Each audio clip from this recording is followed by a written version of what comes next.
For all the latest updates, subscribe to Newsline.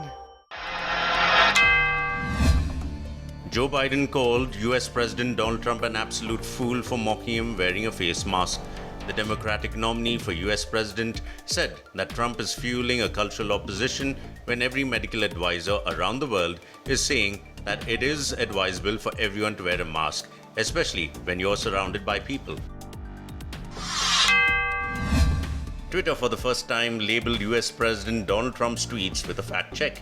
Twitter called the tweets from Trump as potentially misleading.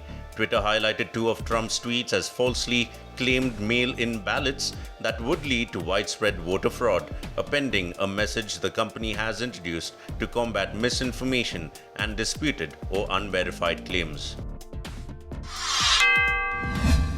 US President Donald Trump has warned China that he is preparing to take action over its efforts to impose national security laws on Hong Kong. Cops flooded the city and made arrests ahead of planned demonstrations today. This comes into the backdrop of national security laws imposed by China on Hong Kong.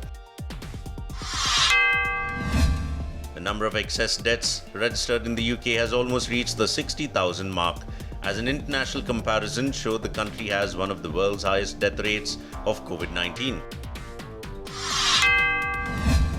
A political crisis seems to be brewing in the UK after Prime Minister Boris Johnson's close aide defied calls to quit over an apparent breach of the country's lockdown rules. Dominic Cummings defended his decision to travel 250 miles from London to Durham in March, days after the UK went under lockdown. The move has provoked widespread anger within the public as well. UK Health Secretary Matt Hancock said the government has signed contracts to produce 2 billion units of PPEs as the total number of deaths in the UK has risen. He announced a new trial for selected NHS patients of remdesivir, an antiviral drug that could shorten recovery time for COVID-19 patients by 4 days. A few patients with severe COVID-19 symptoms will be treated with the Ebola drug remdesivir after trials proved its sped-up recovery. The drug has won limited approval for treating COVID-19 patients in the UK. The COVID-19 outbreak in Italy has struck overwhelmingly among the nation's older population and those with pre-existing medical conditions, according to the National Health Authority.